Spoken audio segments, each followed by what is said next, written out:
obscure city is a place where you can find many unique dangers. This is where she works, Cassandra Killjoy, paranormal private eye. Now a teenage girl's father has gone missing, and Killjoy believes that the city's enigmatic protector, the swordsman, is the key to finding him. So Killjoy must face many deadly dangers in her search for the swordsman. Available on Amazon.com.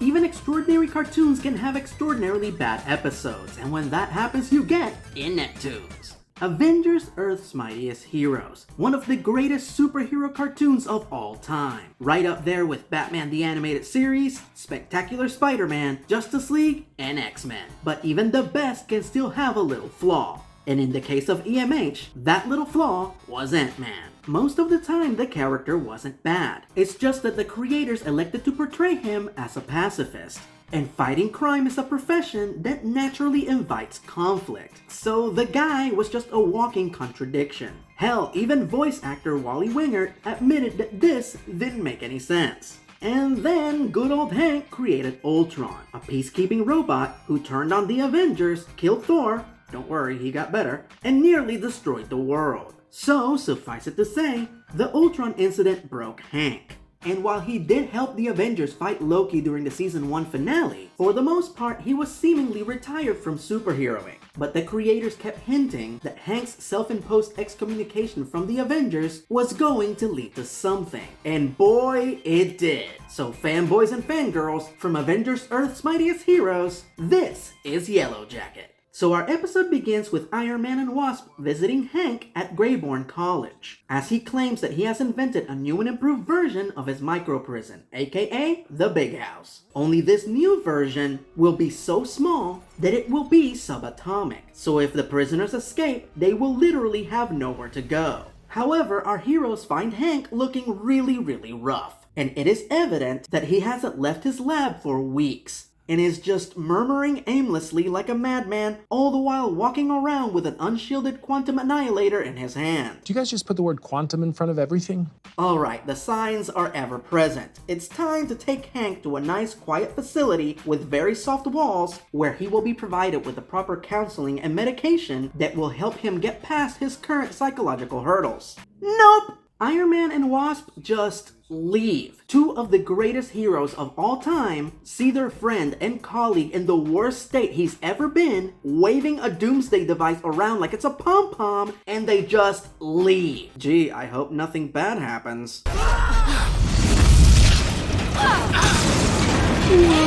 So our heroes hold a funeral for the dearly departed Ant-Man. And I have to admit, this entire scene is beautiful. Seeing nearly all of the Marvel heroes gather to pay their respects, and Tony deliver a very impassioned eulogy that he later shamefully admits Pepper wrote, as he has never been good at handling loss. But no time for further sentiment, as Nick Fury shows up to advance the plot. The explosion in Pym's lab wasn't an accident. It was murder.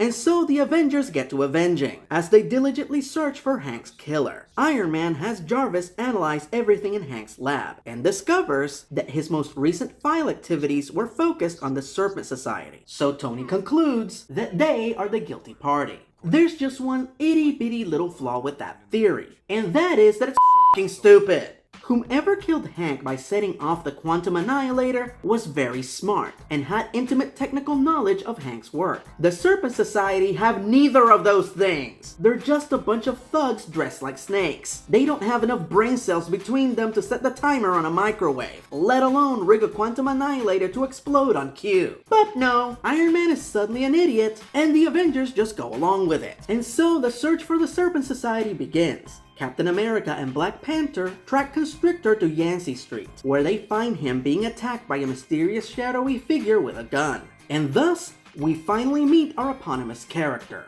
Yellowjacket, a new bug-themed vigilante with the exact same powers as Ant-Man and Wasp, who's out to take out criminals as opposed to arresting them. Panther first tries scanning good old Yellow Belly, but Jarvis, the most sophisticated AI on the planet, is incapable of identifying a clown in a yellow leotard. Anyway, it's Cap and Panther against one guy with a handgun. This should be as easy as...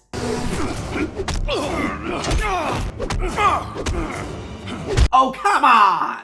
First, Tony forgets he's a super genius, and now Cap and Panther forget they are the best fighters in the Marvel Universe? What is happening? So Yellowjacket humbles our heroes with Beast! Disintegrates Constrictor, and gets away. Thankfully, at least one Avenger remembers who the hell she is. Yeah! Double up, Careful, little Wasp. I have a nasty sting too. Oh jeez, what a douche. Unfortunately, Mellow Yellow distracts Wasp by claiming responsibility for Hank's murder. I knew enough to get rid of the guy. What? And while she's distracted, he uses the one move that she would never expect. Beast! And yes, I'm fully aware that they're Yellowjackets, so don't at me. So he collapses a water tower to cover his escape and gets away. Again. But Jen makes an important deduction. Hank? Later, back at Avengers Mansion, Wasp shares her conclusion as to Yellowjacket's true identity.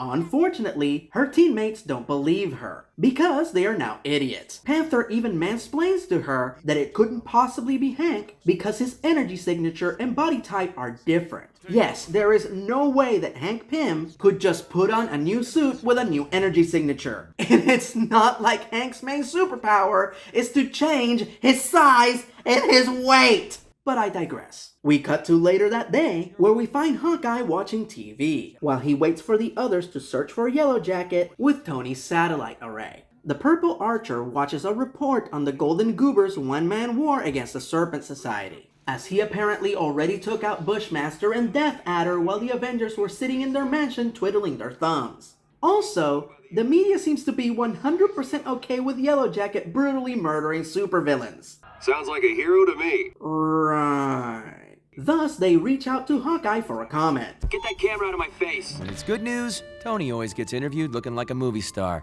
When it's bad news, they ambush me.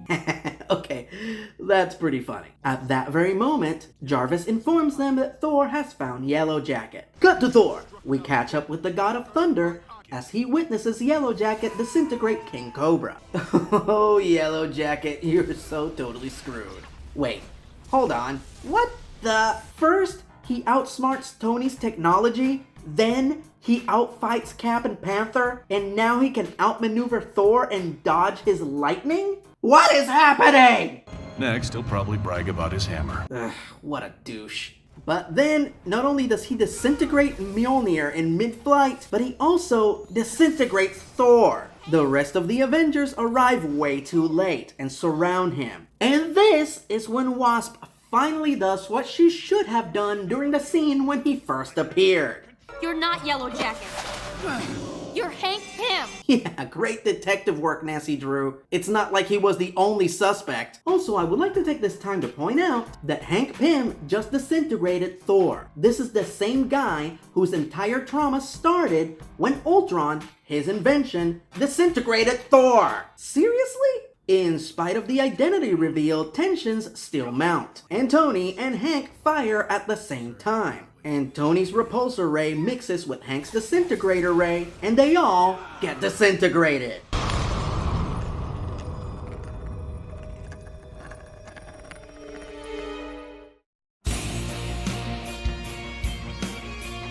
I'm kidding. They wouldn't just kill off all the Avengers all willy-nilly. It's not like this episode was written by Brian Michael Bendis. Oh!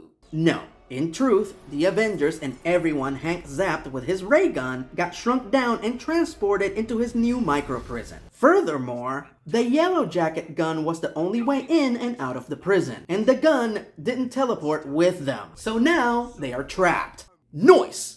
But that's not all. The Pym particles that he used to shrink the prison are now unstable. So the prison is shrinking, but they are not. Meaning that eventually, they will be crushed to death.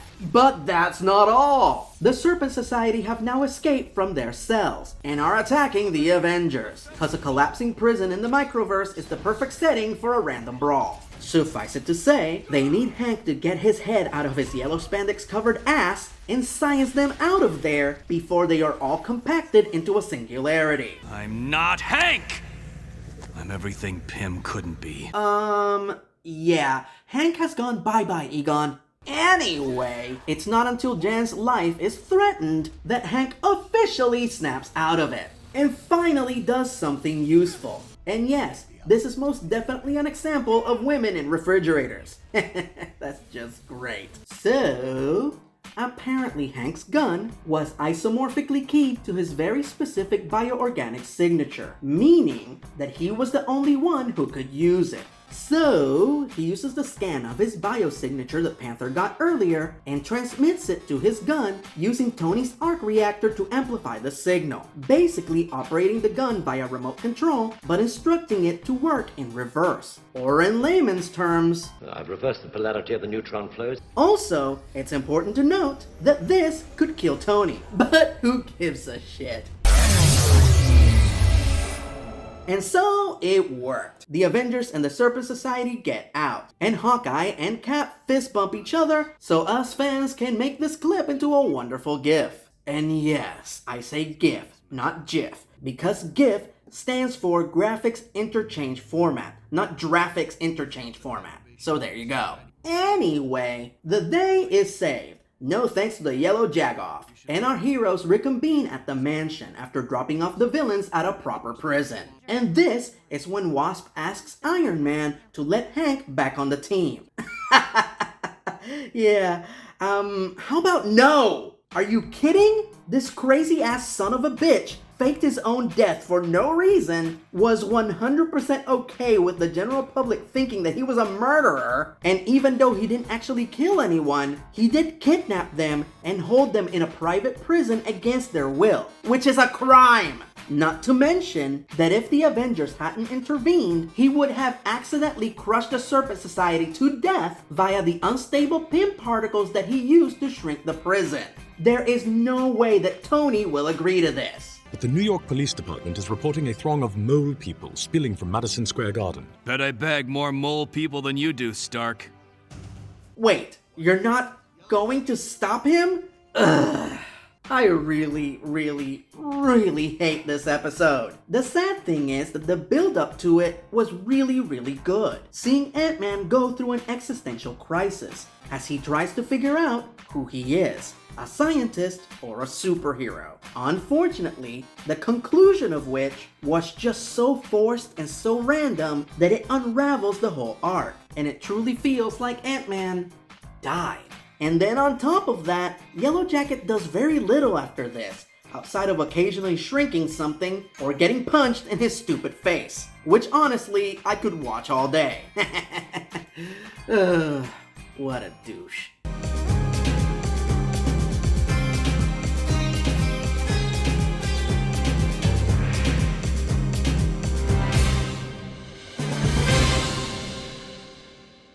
Next time on InepToons. I made the whole thing up. You did not. That is so wrong.